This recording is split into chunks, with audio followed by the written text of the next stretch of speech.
최근 김무성, 이준석, 유승민보다 더한 진짜 박근혜 대통령 탄핵 배신자가 있다 하여 화제입니다. 이 사람은 김무성 뒤에서 사실상 진짜 탄핵 배신자라고 볼 수 있는데요. 이 사람의 정체를 말하자면 먼저 과거 있었던 불미스러운 사건부터 이야기를 해야 합니다. 박근혜 대통령이 과거 괴한에게 습격당해 얼굴을 베이고 치명적인 중상을 당해 응급실로 실려가기도 했다는 것을 알고 계십니까? 깊게 베었다면 죽었을 수도 있다고 합니다. 당시 오세훈이 서울시장 후보였을 때 당시 당대표였던 박근혜 대통령은 신촌 백화점 앞에서 선거 유세를 돕고 있었다고 합니다. 워낙에나 사람들이 많아 제대로 박근혜 대통령을 경호할 수 없는 상태였습니다. 또한 당시 박근혜 대통령은 선거의 여왕으로 엄청난 인기를 자랑했기에 수많은 지지자들이 파도처럼 몰려오는 상태였습니다. 바로 이때 경호원이 없는 틈을 타 괴한이 커터칼로 박근혜 대통령의 얼굴을 베었습니다. 하지만 박근혜 대통령은 당황하지 않고 상처를 손으로 가리고 연단에 올라 연설을 했다고 합니다. 이를 본 오세훈은 당장 병원에 가셔야 한다며 소리를 질렀고 박근혜 대통령은 괜찮다며 오히려 자기를 도우려는 사람들을 진정시켰습니다. 하지만 피가 너무 많이 나서 병원에 실려갈 수밖에 없었고 병원에 도착해서 검사해보니 생각보다 상처는 심각했다 합니다. 상처는 무려 11cm나 되어 신경이나 경동맥을 맞았다면 죽었을 것이라며 의사가 깜짝 놀랐다고 전했습니다. 의사는 어떻게 이렇게 큰 상처가 생기고도 선거 유세를 했느냐, 정말 큰일 날 뻔했다 말했습니다. 이때 바로 수술에 들어갔고 정신을 차리자마자 박근혜 대통령이 선거는 어떻게 되었느냐고 물어봤다던 일화는 정말 유명한 일화입니다. 자신의 건강과 목숨보단 선거를 더 중요시했던 겁니다. 이렇게 박근혜 대통령이 목숨 걸고 오세훈을 도왔지만 이 오세훈은 승승장구하여 권력을 손에 넣은 뒤 박근혜 대통령을 배신해서 탄핵에 앞장서게 됩니다. 바로 이 사람 오세훈이 김무성, 유승민보다 더하다던 박근혜 대통령의 탄핵 배신자입니다. 지금의 오세훈 누가 만들었습니까? 결국 박근혜 대통령이 자기 목숨까지 걸어가며 만든 보수 우파입니다. 김문수는 이를 두고 이렇게 말했죠. 우리는 모두 박근혜 대통령의 은덕을 입은 사람들이다. 이 은혜를 입고도 원소로 갚는다면 짐승과 무엇이 다르냐? 적어도 난 박근혜 대통령이 단 1원도 받지 않았다 확신한다.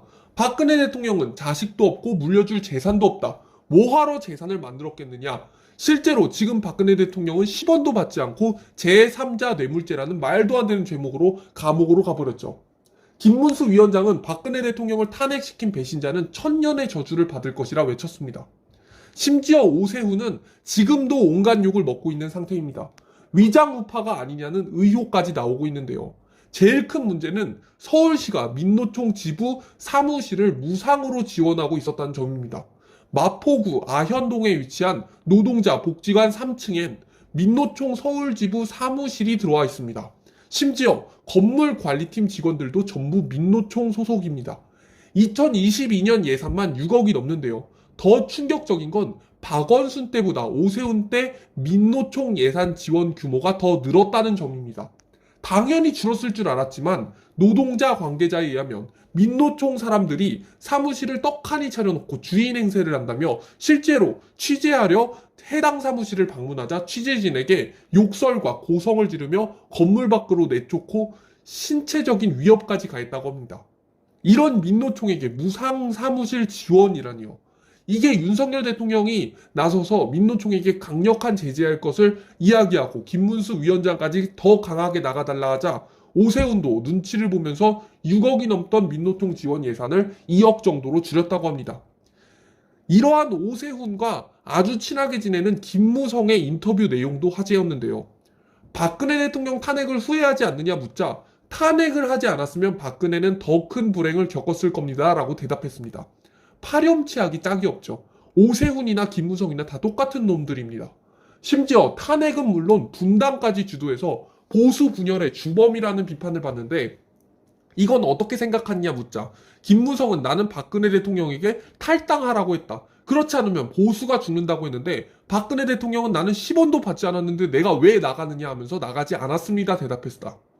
우리는 김무성의 이 흥분한 인터뷰 내용에서도 박근혜 대통령이 정말 한 푼도 사사로운 이익이 없었다는 것을 알 수 있습니다. 박근혜 대통령을 깎아내리고 싶어 안달난 배신자 입에서도 박근혜 대통령은 10원도 받지 않았다는 내용이 나올 정도면 얼마나 그분이 청렴했는지 알 수 있겠죠. 또 김무성은 박지원과도 친합니다. 오세훈, 박지원, 김무성, 이준석 다들 탄핵 배신자들끼리 아주 권력을 나눠 먹었죠. 이번 총선에 나올 거냐고 마지막으로 김무성에게 묻자 김무성은 나는 나갈 생각이 없다. 복귀 생각이 없다고 말했습니다. 스스로 안 나가는 것이라 강조했지만 김무성이 나온다고 김무성을 찍어줄 국민이 누가 있겠습니까? 박지원은 이름에서도 보이듯 박쥐 같은 성향으로 정치계에서 살아남아 왔습니다. 스스로를 정치 구단이라고 말하지만 대중들은 박지원에 대한 이미지가 좋지 않은데요. 이유는 워낙 여러 가지가 있지만 가장 큰 것은 박근혜 대통령의 탄핵 주범이기 때문이죠. 박지원은 본인이 탄핵에 가장 큰 공헌을 한 사람이라고 말하면서 우상호, 노회찬, 박지원 셋이서 새누리당 격파 작전을 세웠다고 말했습니다. 일단 배신자 김무성을 만나 20표가 필요하다고 안전하게 40표를 만들어달라고 부탁하자 김무성이 형님 40표 됐습니다라고 해서 탄핵이 시작됐다는 건 아주 유명한 일화죠. 이렇게 말하자 김무성은 그것에 대해 전혀 사실이 아니다. 박지원은 자신의 정치적인 입지를 위해 자신의 명예를 더럽히지 말고 가벼운 입을 다물라고 화냈습니다. 이러한 배신자 이미지로 낙인 찍힌 김무성 입장에선 탄핵 과정에서 이런 배신자 이야기는 더 비난의 여지가 있어 화를 낸 것으로 보입니다. 김무성, 박지원은 원래 김영삼과 김대중의 가신그룹 출신으로 사석에서 형님 아오라고 부를 정도로 가까운 사이라고 합니다. 하지만 박근혜 대통령을 배신한 김무성을 이번엔 박지원이 또 배신한 거죠. 정말 개판입니다. 을이라고는 눈꼽만치도 없는 인간들의 정치 싸움입니다.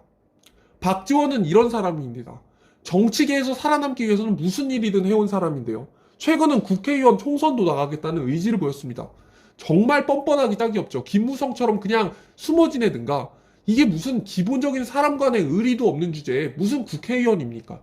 또한 박지원은 윤석열 대통령을 비난하면서 입지를 다지는 중입니다. 앞으로 신생아는 30년간 핵 오염수를 먹은 농수산물을 먹어야 한다며 광우병 마냥 선동하여 국민들을 공포에 밀어넣는 중입니다. 또한 김종인도 탄핵 배신자 중 한 명이죠. 방송에 나와 말 같지도 않은 소리를 했죠. 김종인은 젊은 사람들에게 인기 있는 프로그램에 나와서 박근혜 대통령은 불량 학생이다. 대통령 임기도 제대로 채우지 못한 실패한 대통령이다 라고 대답했고 박근혜 대통령 점수를 매겨달라고 하니 실패한 대통령이니 점수도 매길 필요가 없다며 헛소리를 했습니다. 김종인은 과거 박근혜 대통령 탄핵 당시에도 가장 적극적으로 움직인 탄핵 주범 중 하나입니다. 당시 김종인은 대통령이 하야하지 않는다면 법대로 진행될 거다. 탄핵으로 가는 게 가장 올바르다라고 말하며 국회 한복판에서 박근혜 대통령 탄핵 피켓을 들고 사진을 찍히기도 했습니다. 지금은 윤석열 대통령을 공격하고 있죠. 또 다 똑같은 사람들입니다. 김종인은 원희룡의 고속도로 선언은 문제가 있다며 비판했고 윤석열 국정 운영은 살면서 처음 본다며 정부가 정상적으로 운영될지 의심스럽다고 말했습니다. 또한 윤석열은 처음 정치하는 사람인데 혼자 착각을 하면서 정치 운영을 하고 있다며 맹비난을 하기도 했습니다.